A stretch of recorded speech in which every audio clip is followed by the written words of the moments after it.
Good morning. Afternoon. It's afternoon already. I'm gonna share slides this morning and get those ready. Um, here we go.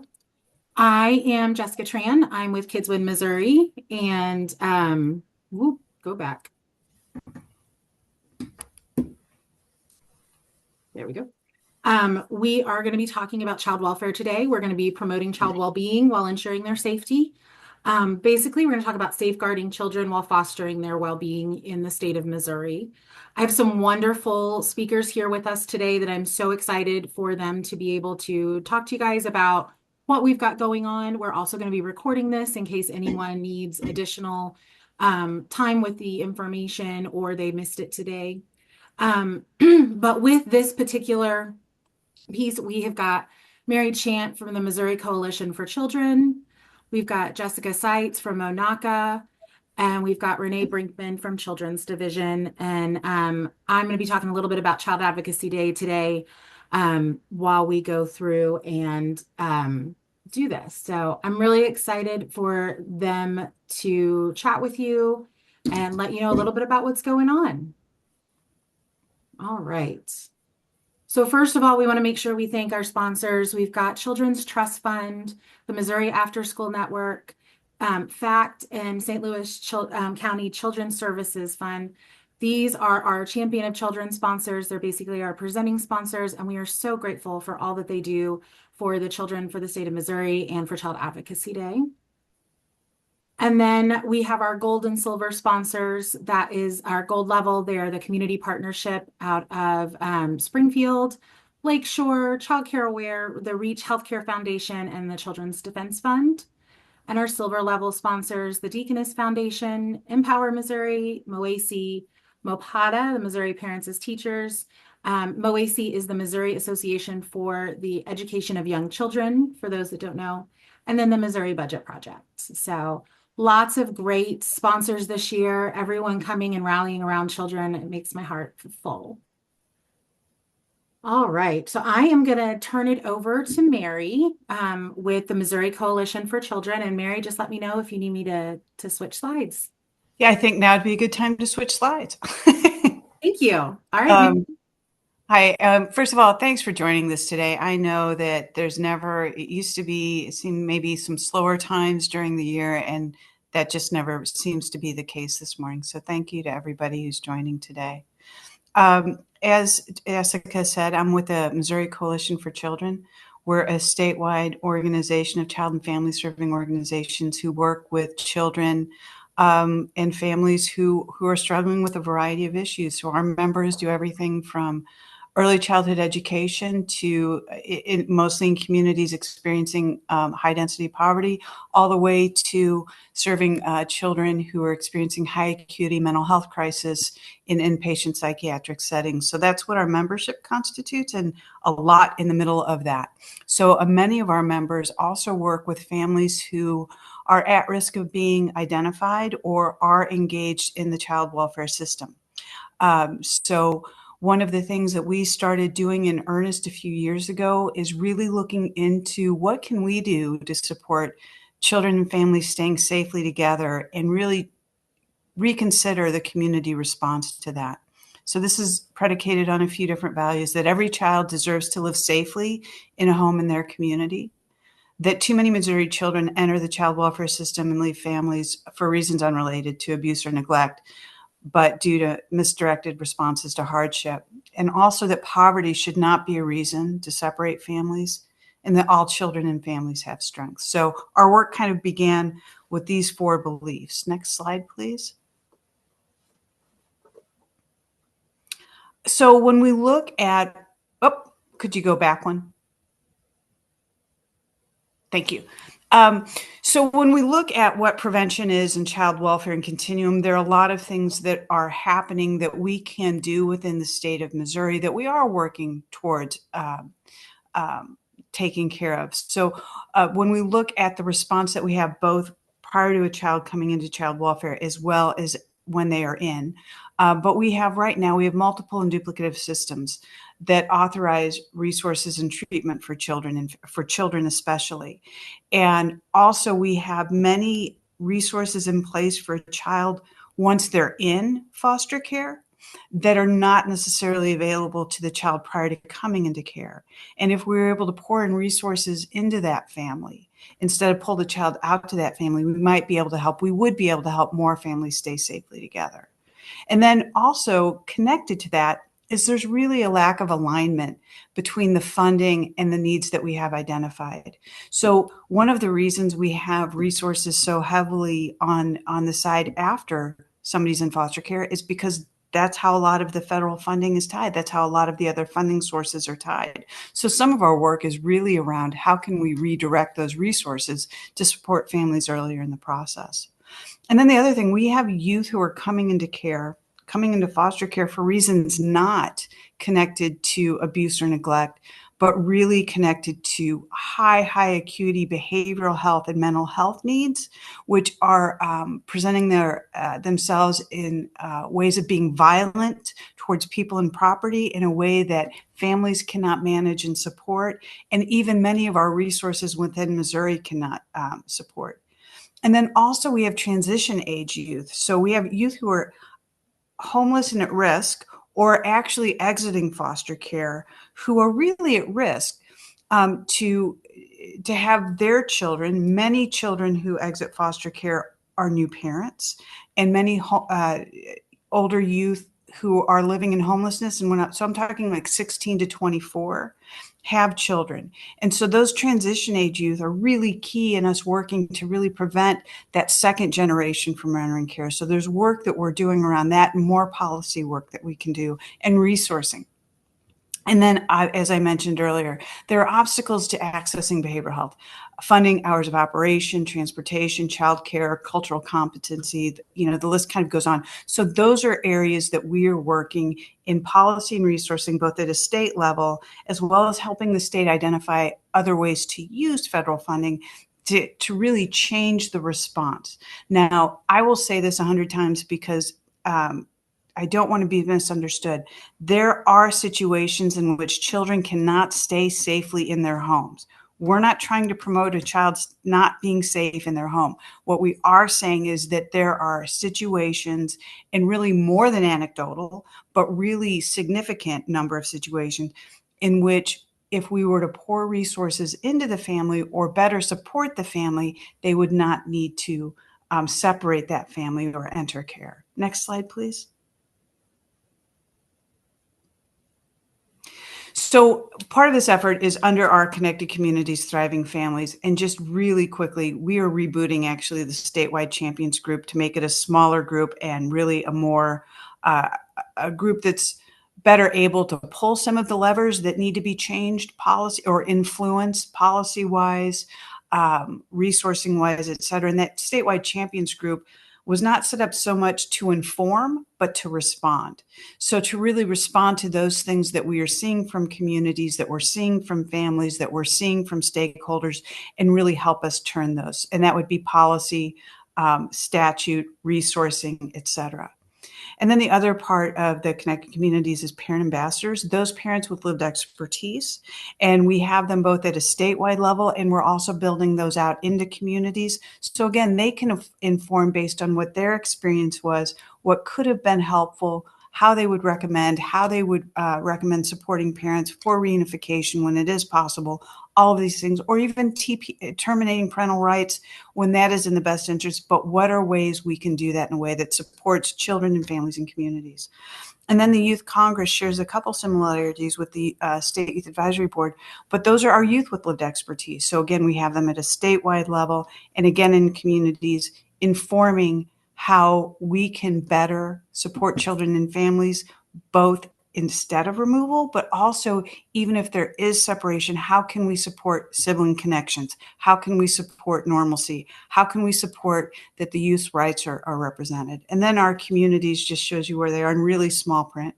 But right now we're in Springfield, St. Louis, Kansas City, Kirksville, Sikeston. We're also in Buchanan, we're in Jasper, Newton, and then we will start in Phelps and Audrain this year. So the other part of this is legal representation, and the exciting thing is I'm going to talk at the end of this about some things that are happening, but legal representation for both children and families, parents.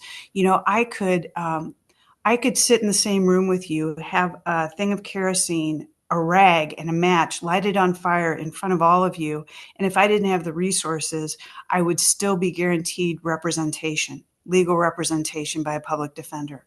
That is my legal right. If I call and say that that one of you was not paying attention to your children and your child was unsafe, that child could be removed based on my allegation. And if somebody thought it was, close enough to the truth, and I would not be guaranteed representation. And that's a problem. That is a problem for many reasons. And we have partners at the state. Missouri is very supportive of this, of really making sure that all parties in the process have access to high quality representation, which for really parents and children includes engaged case management and resources to really help understand the dynamics. And then the last part of this is really the state policy, practice, and funding. And we've talked about that, and we'll go into a little bit more, because one of the things that we've discovered is many of the obstacles are not in policy or statute or funding, they're practice. But they're so indoctrinated, they're the way things are done. And so much of the change we can do, it's not even necessarily always code related. Next slide, please. So what we've heard from parents in both our communities and our statewide gathering, what needed concrete supports. And I say accessible because you can say, well, we've got counseling in that county. Yes, but it's available Monday through Wednesday from 9 to noon, or it's not available after hours. Or yes, they do virtual counseling, but I don't have a private space in my home that I can participate. So really looking at those, when we're talking about supports, there's a huge difference between availability and accessibility. And so a lot of those supports, we need to look at how accessible we're making them, and also whether or not they're needed. We have a history of deciding things are necessary and needed for people, making them available, and then being surprised when people don't access them. And sometimes that's because that is not what the pressing need is.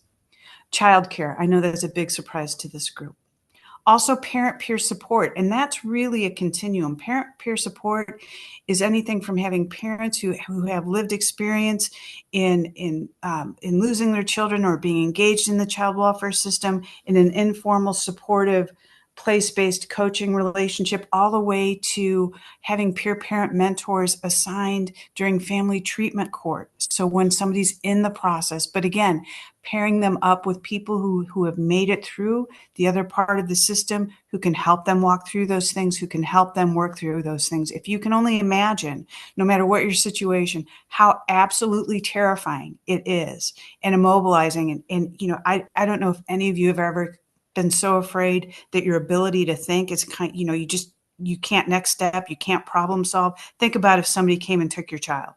Whether you think it was the right thing or the wrong thing, think about how that would affect you. So to have people who have walked through that and lived that has been really important, both informally as well as in the formal system. And then housing. Housing was identified as one of the top 3 conditions of neglect in every region in the state except for St. Louis City. Now, homelessness and inadequate housing is not a choice, right? But it is a condition. So we really need to address that, since that is such a stabilizing factor for people and such a destabilizing factor and condition for when people come in. And I've already talked about legal representation. Next slide. Youth focus areas. Our Youth Congress, and I know that Renee will talk about the State Youth Advisory Board, and we love our partnership with them and certainly learn a lot from them. You'll probably see some overlap. Our youth focus areas have been sibling separation, post-secondary education, private meetings with case managers, and also there's a little bit that they be quality case managers, that they understand, and I know this will overlap into some other areas, but they actually understand case managing a youth starting to graduate high school and looking at their adult life is much different than what a 3-year-old needs.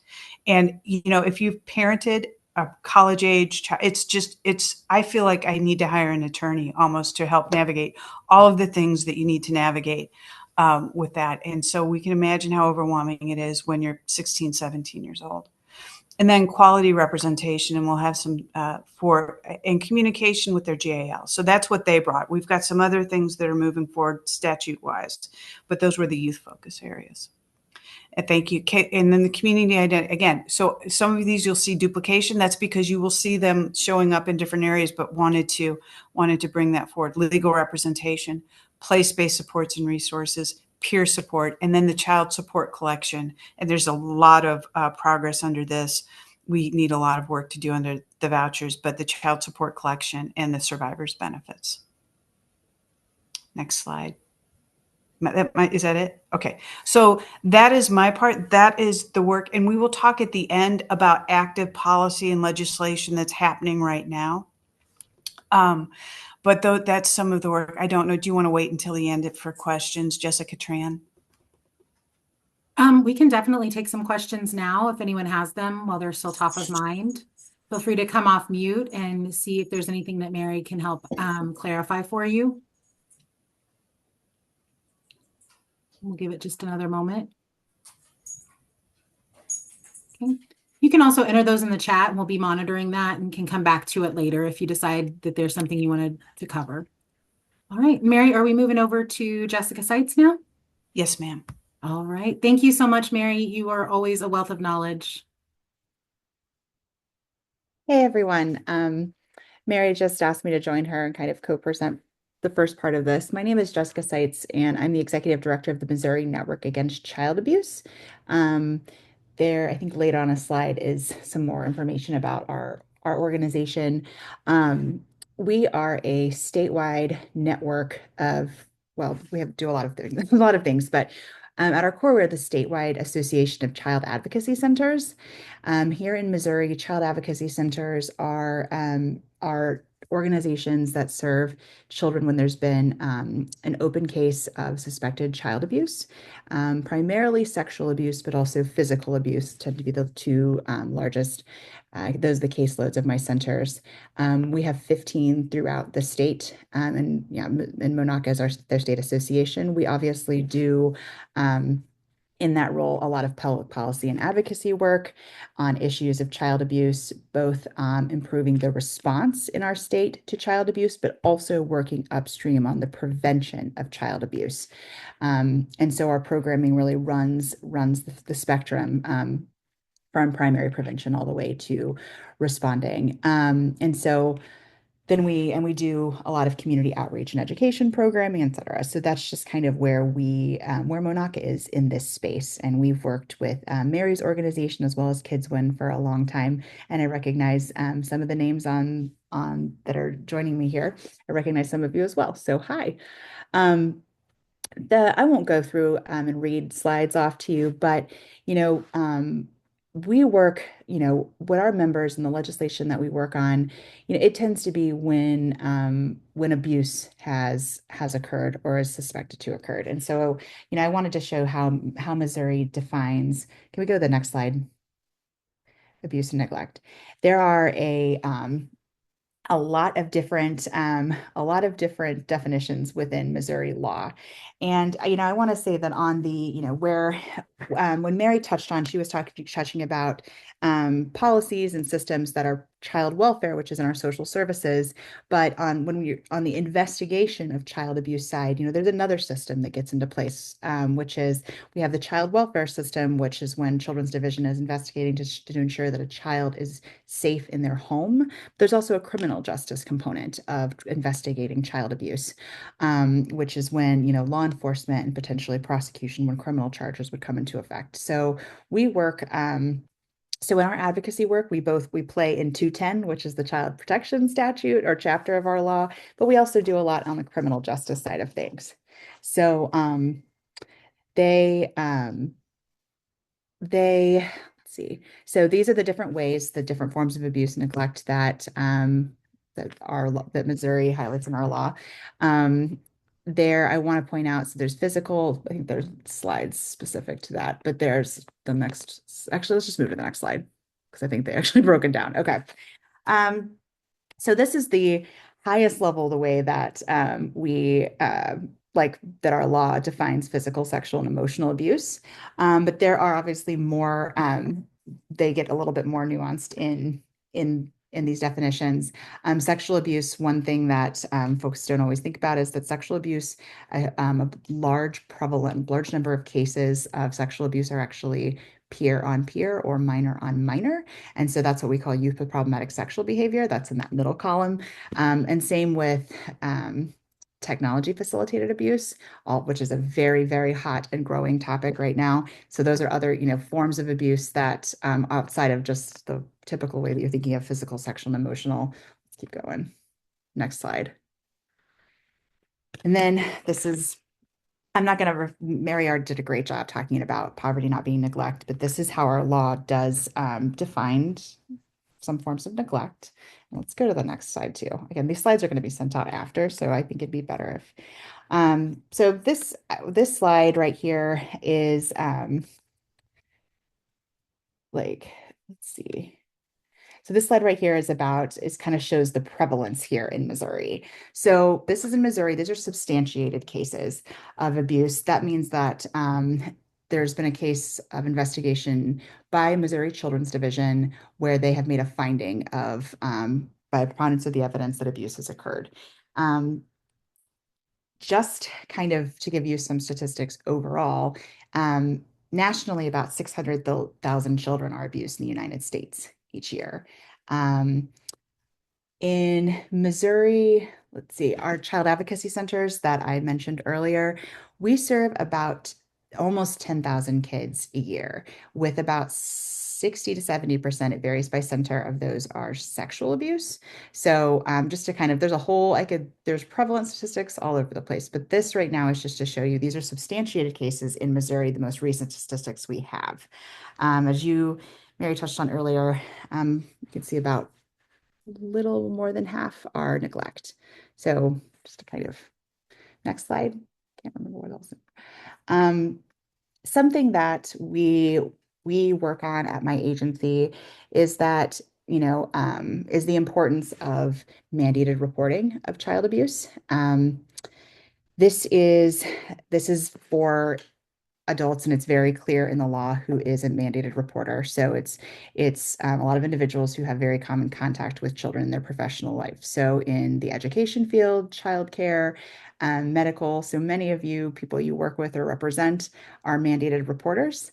And this is the legal obligation that they have to, if they suspect reasonable suspicion of child abuse, they're supposed to report it to Missouri Children's Division.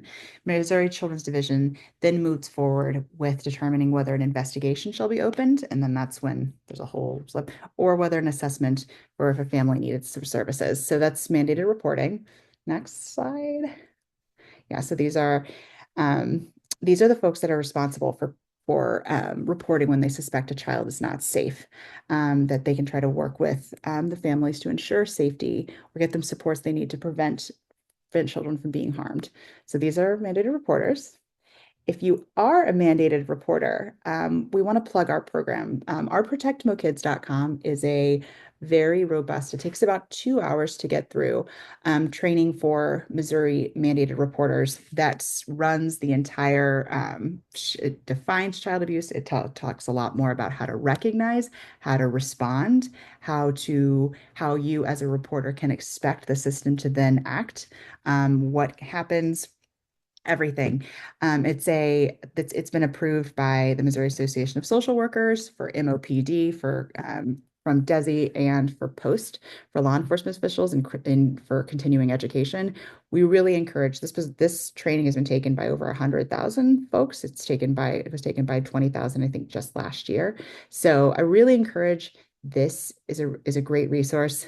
I'll promote it because my organization doesn't, but I am not the one who created it, and they're brilliant. So the people who did. So I really encourage you to take a look at this, because if this is something you're interested in, you'd like to learn a little bit more about how child abuse is defined, recognized, reported, and response, this training fulfills that, checks the box. So just to plug that, I think we're moving in, turning it over to Renee. All right. Uh, Thank you, Jessica, so much. You are, as well as Mary, a wealth of knowledge and so great for this. Renee Brinkman, she is joining us. She is with Children's Division, and I am going to let her take over and talk a little bit about the State Youth Advisory Board. Hello, good afternoon, everybody. So, as Jessica said, my name is Renee Brinkman. I am the older youth unit manager for Children's Division. So, basically, that just means that pretty much anything older youth related falls under me. And so that includes like our policies and our contracts, and then obviously our State Youth Advisory Board. And so, State Youth Advisory Board was created a long time ago, 1992, well before I started with this agency. But it's a great opportunity for our older youth in foster care to be able to provide basically input into our policies, our practices, our procedures, like where they think we need changes, what's not working for them, and just really identifying what needs that they have. And so we meet quarterly and we meet in person. We currently have around 27 members, and it kind of fluctuates as people come on and some people leave. And so I think at most we would have around 30 members. So 27 is pretty good. And we actually just had a meeting this past weekend. So probably go to the next slide and talk about that. So our youth, part of what they do as part of State Youth Advisory Board is they develop our talking points for Child Advocacy Day. And so our board, which I probably should have said before, is solely run by the youth. So myself and our older youth transition specialist, LaQuisha Maxwell, who is out of Kansas City, we kind of just guide them. We just help make sure they stay on track. And, sometimes they're not aware that something may already be a law or may already be a policy. And it's really just something that we need to enforce more. And so we just kind of guide them as far as that. But they develop all the talking points on their own as far as how they determine what their priorities are. And so this year, for Child Advocacy Day, their priorities are pretty much the same as they were last year. They just did some work on kind of refining what they had in there. And so the first thing they have is transportation needs for older youth. And I think just to kind of share a little bit about that is that our youth often don't have cars available to them to practice driving. They don't really have a whole lot of funding to assist with the purchasing of vehicles once they do get their driver's license. And then their other big issue is the price of insurance or the need for a co-signer. And so I'm sure, as you can imagine, not all of our foster parents and even some of our relative providers, they're not comfortable allowing youth to use their vehicle. They're not comfortable co-signing, and they're not comfortable adding youth to insurance. And so this is a huge barrier for our youth. And then obviously when you think about transportation and you think about all the ways that that affects them from, educationally to getting a job and getting to places they need to be, including maybe getting to court or getting to other meetings, that's a huge need and a huge issue for them. So glad that they're bringing that forward again. We also have post-secondary education. And I think if you all don't know, the numbers and percentages of youth in foster care who actually attend college or university, and then those that actually complete it, they're staggeringly low.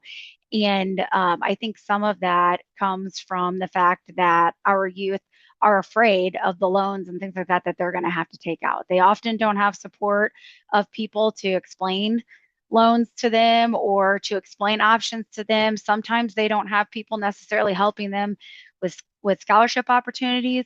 And so there are several states out there, I think somewhere between 10 and 12, it could even be more at this point, but who pretty much after the use of educational training vouchers and FAFSA, they offer free education to youth in foster care. And so that's what our youth are asking for. It's not just the cost of the education itself, it's the cost of lodging and books and food. And I think a big thing that we often don't think about is when colleges shut down for breaks, whether that be spring break or Christmas break or the summer, sometimes our youth don't have anywhere to go. They don't have a foster home to return to, or the foster home wants to get paid for even that week that the youth is going to be there.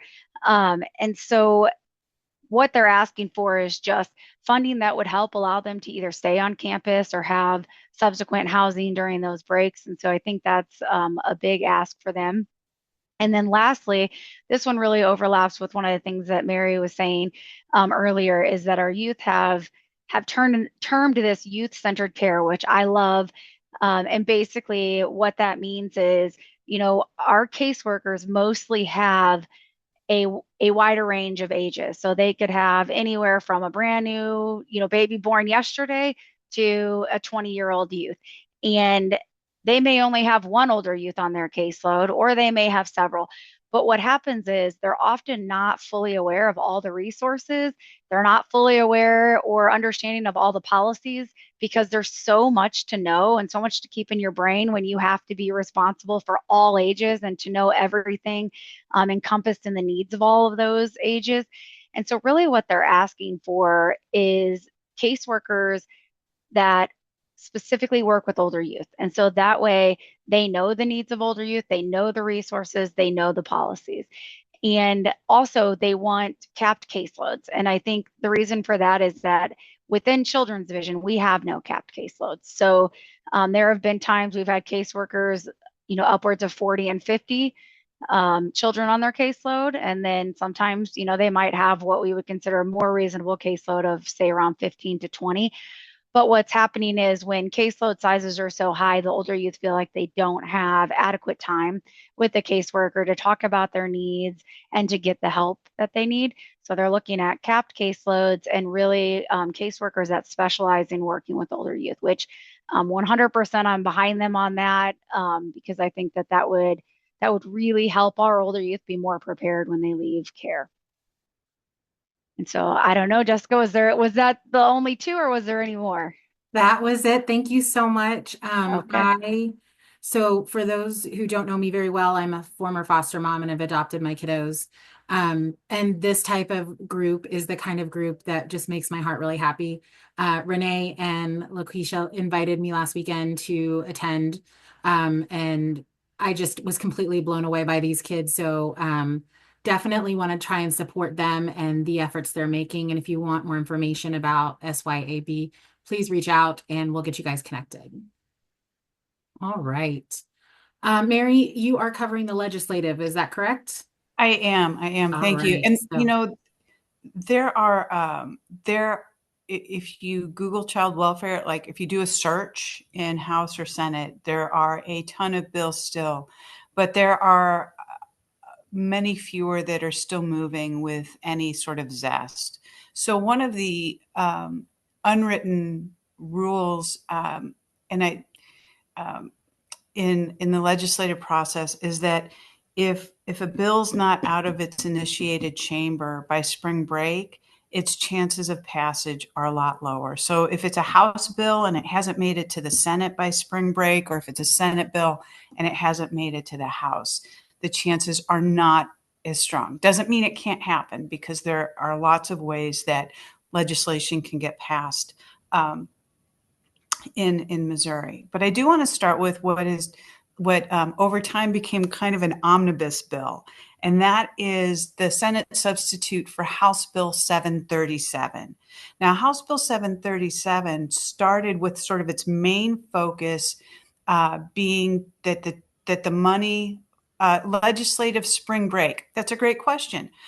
So the legislature is off this week. It is not in session this week. So it is not, it's not having committee meetings. It's not moving any bills on the floor. Literally, the Senate and the House have taken a break for this week, and they will start meeting again next Monday. So, and that's what's happening this week. So anyway, if a bill doesn't make it out of that initiating chamber by spring break, its chances are significantly reduced, not impossible.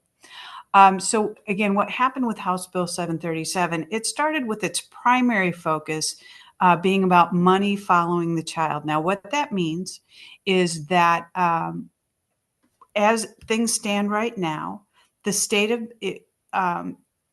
Missouri can take funding that is through this week. Yes, it does change from year to year. Anyway, Sorry, let me get out of this. I'm trying to pay attention to questions as I'm in comments.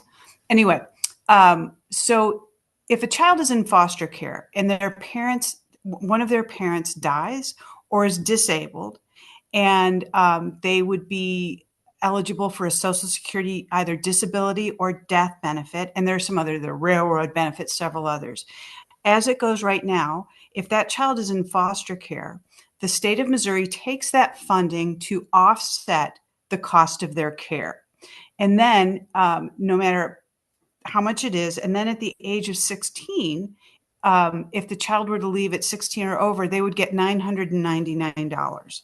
Now that's the same if the benefit was $1,200 a month for 4 years and the child leaves at 16, $999. Okay. So that was seen as, a significant inequity. The money belongs to the child. When a child ages out, all of you who have seen children leave foster care to independence have understand the prevalence of homelessness, of instability, of just really, really struggling. So this bill would make it so that the money would go to the child. It would be set up in a certain way so that it would be available. There would be parameters, guidance. You wouldn't have the 14-year-old using all of the money to buy whatever. I mean, there would be parameters, but it would belong to the child and it would not be used to offset the cost of care. So that's part of 737. It also has points in it now and even earlier about adding when you place a child, when possible, to place them in a place that aligns with their faith. So that's another part of 737. What has happened since then is that they've pretty much poured Senate Bill 43, which was introduced by Travis Fitzwater in the Senate. And so House Bill 737 passed the House, went to the Senate. The Senate added all of these other things, and now it's back in the House. Okay. So it needs to be agreed by the House. So it has a very good chance of passing. So now, in addition to the money follows the child and the placement with shared faith, there's also the issue of child representation, so that when a child is 14 or older, they get, it can either be through the GAL transitioning to do directed representation, or it could be someone else, but it would allow for directed representation for a child. What that means is right now the GAL, the child is not really the client, it's the state of Missouri. The GAL is charged to represent what they interpret as the best interest of the child, which may or may not align with the child's wishes. So this would, I believe in 2028, it puts a date where that would start for the child 14 or older. It also would institute a council, a coordinating council that would be responsible for implementing this statewide, making sure that there were good parameters, that there was good representation, that that the right interest, keep it fair, make sure that it's moving forward in a way that does serve the interests of children and families. So that is big. That is a big deal, child and family representation. The other part of it is raising the marriage age to 18 period. Right now, with parental consent, you can get married after 16 or older. But what's interesting is you can get married, but as a 16-year-old, once married, you have no adult rights. So you can't petition for divorce. You can't do any of these things. So this would make sure to make sure that a person had all of the access to all of the rights as an adult when they are married by raising that age to 18. And then the other is the voiding of the non-disclosure agreement. So what that would do is it would make that null and void. So if there's any sort of civil settlement or any sort of settlement anywhere, and there's an NDA attached to it, a non-disclosure agreement, this would void that in the cases of child sexual abuse. So those are the big chunks of the Senate substitute for House Bill 737. It would really start to push forward some important changes, some important positive changes. I'm a little biased. I think anything that helps representation for those who are impacted, we worked long ago, there's been work to improve standing of other parts of the system, from foster parent to others. It's good that we're now really looking at making sure that there's good child representation. There's also language in this about promoting parent representation, which we would certainly support. And so there's some good stuff there. There's also House Bill 326, and there's several tax credit bills. The interesting thing about the Champions for Children tax credit, it would extend the deadline to 2032, and it would also increase the match rate from 50% to 70%. So if I donate $1, I can get a 70-cent tax credit. And it would also give some wiggle room so that if people applied for it, but there weren't sufficient tax credits left, that they wouldn't be penalized on their taxes. So maybe I filed my taxes thinking I would get the 70%. I find out later it wasn't available. As long as I'm responding to that responsibly, I won't get penalties for what I owe. I still have to pay what I owe, but I won't get penalties for what I owe if I've applied for that tax credit, which, gives people a little bit of a cushion. And then House Bill 11 is the budget bill. And I would really, really encourage you. I know personally, I measure my priorities by how I spend my money and how I spend my time. And I think it's the same for everybody. So, when we look at our priorities, House Bill 11 is what has Department of Social Services. It has the Family Support Division, the Children's Division, Division of Youth Services, all of those divisions in there. It has part of Medicaid as well, which is also in House Bill 10. So there are some things that have been removed that we don't have them in session this week because of the spring break that we're checking out. Removal of 1.8 million here, 600,000 there, and we're trying to see if those have been moved somewhere or deducted. But I would really encourage you, if you're interested in this at all, to follow the money, because how we invest is, we have lots of great legislation that we cannot enforce because we don't resource it. Because passing a bill is the first part of policy. How we implement it and how we sustain it through administrative policy, through resourcing, through staffing, through community support. Those are all really important levels to strong policy too. And then I don't want to stop before talking about, none of this is in a vacuum, right?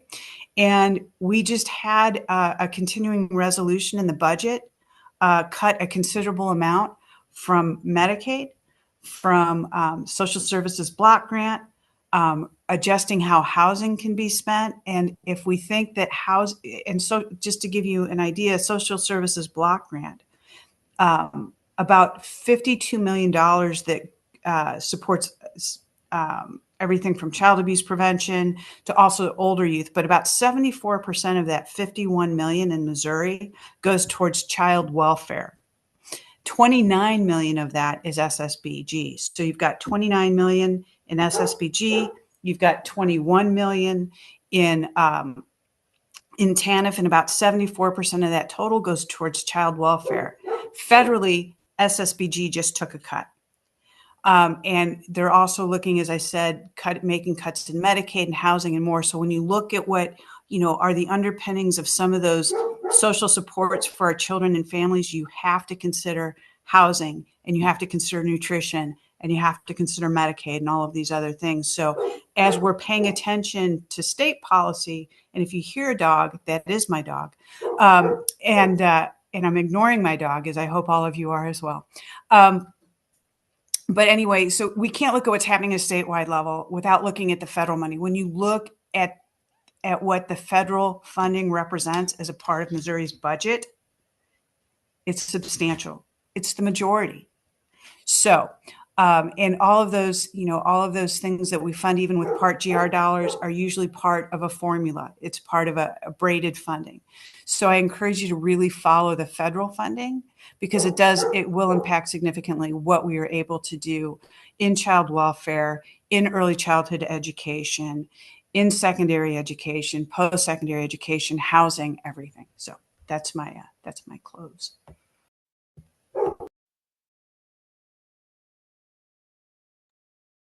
All right. So we do have an opportunity for some additional questions. We've got about 15 minutes left, 13, I'm sorry, until we are done for the day. Does anyone have any questions for any of our speakers today? We've got Mary, Jessica Seitz, Renee Brinkman. They are all full of knowledge, and any questions you might have regarding the the child welfare piece of what's going on in the state of Missouri.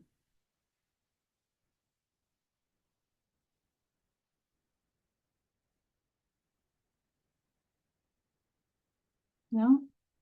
Everybody knows exactly what we're talking about when we go to the Capitol, right? Okay, not a problem. If you do have questions, don't hesitate to reach out. That's what we're here for. We'll get you connected to the person that can help answer those questions the best. These three ladies are very, very knowledgeable about what's going on in the state of Missouri, and I am completely inspired and a little intimidated by all of them. I'm not going to lie. I love getting to listen to them talk. So, all right. Well, we're going to round out today. And just a reminder, why are we doing these workshops? We are doing them because we have Child Advocacy Day coming up on the 2nd. That QR code there, you can scan and you can go right to our registration for that day. Lots of great things happening. We're going to spend time in the Rotunda doing a rally with some speakers. We are going to get to have a chance with our legislators. There's going to be information tables up on the 3rd floor. Join us for lunch and an afternoon chat at the Mill Bottom once you're done over at the Capitol. And really, honestly, it's just a great day to be there. A lot of camaraderie, a lot of really interesting things happening, in a way to really see what's going on within our state capitol and get a chance to know what that is. So we do have 4 more workshops coming up. We've got one about crafting your story. We've got some information about children's issues in the budget. Like Mary said, the budget is really where a lot of this work happens and gets funded. And that's where we want to see what's happening there and what we can do to make sure that money stays where it needs to.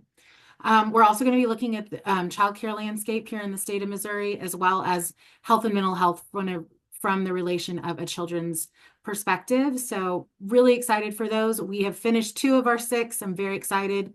And we have some regional prep rallies. We've had a handful of them around the state already, but we've got some more coming up. So definitely keep an eye on the Facebook pages and in our community so you know what's happening across the state. And this is just kind of a rundown for the day. We will start the day off with a rally in the Rotunda on the 1st floor. Then we'll do legislative visits. You can also visit our informational booths during that time. There's going to be lots of opportunities to take pictures. And when you do, please share those with us. We want to see everyone doing what they do best, which is just out there advocating for children. We do have a bald eagle. I got confirmation this morning after speaking with them that the bald eagle will be there. Followed by all of this, we're going to have lunch at the Mill Bottom. We're going to do an afternoon chat. We've got representatives from DESE and the OOC, as well as another surprise guest. And then you get to leave for the day and feel this wonderful contentment of having, Casey's excited about the bald eagle, about having done something to help the children of Missouri. And that's really what we're all here for. So just a couple more pictures of what Child Advocacy Day looks like. Again, we're going to be meeting on April 2nd at the Capitol in Jefferson City, and lots of great people, lots of fun. It's a lot of laughter, and you'll get an opportunity to meet with your folks. Mary, did you want to bring up something else?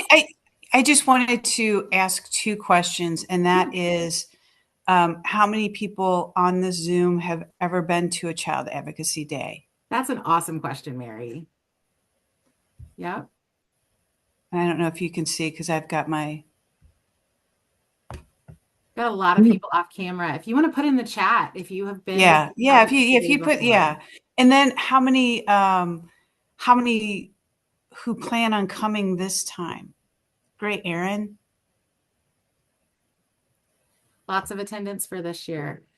This is going to be my 4th year, Mary. How many? Do I dare ask how many you've been to? No, you dare not. Okay, so this is my first. It was actually called Have a Heart for Kids Day, and it was on Valentine's Day in 1989. Wow. So yes, I started when I was 4 years old, early head start. No, I'm kidding. I think that's great. No, I can totally. But seriously, that was, but yeah, it's, but I'm excited. I'm excited to see so many new people coming, and I was a baby. It is Um, always fun to see new faces, and to see faces we've seen before. And please come up and introduce yourself if you are on one of our calls and talking with us today or any of our other ones. We love to meet the people face to face that we only get to see on screens a lot of times. So feel free to come up and say hello and introduce yourself. And we do have groups that are going to be going around. So we will, if you already have a group, you can definitely do that. You can make your own. Oh, yes. Robin says, wear comfortable shoes. I 100 and traction because there's a lot of marble. Um, but we will have groups available if you would like to join them that will go by region and area to your different legislators. Um, but if you want to go in a small group of your own, if you want to make your own appointments, you can definitely do that. And then feel free to reach out. Any questions you have, that's what we're here for. That's what I'm dedicated to for the next 2 weeks, because 2 weeks from tomorrow, we're going to be at the Capitol. So, all right. Well, I'm going to go ahead and end with, and I didn't get to say this earlier, I played Blackbird. It was a cover by Sarah McLachlan. And for those who know the original, it's Blackbird is from the Beatles. It's one of my all-time favorite songs, and I absolutely love it. But this is one of my favorite quotes from Nelson Mandela, and it says, "There can be no keener revelation of a society's soul than the way in which it treats its children." And I just felt that was really appropriate for today, especially Blackbird, talking about children and teaching them how to do what they need to do and how to fly. And so I am very excited about Child Advocacy Day, if you don't already know. Up on the screen, I have my contact information. You can email me or you can give me a phone call or text me. If you text, just let me know who you are. That way I know what I'm answering. But feel free to reach out if you have any questions. And with that, I will give you guys 5 minutes back in your day. Have a wonderful afternoon. It's bright and sunny here in Kansas City. It's supposed to be icky and gross tomorrow. But I am going to go see if my kids want to go play catch in the yard for a few minutes. Have a great day, thank everybody. Thanks so much for joining us.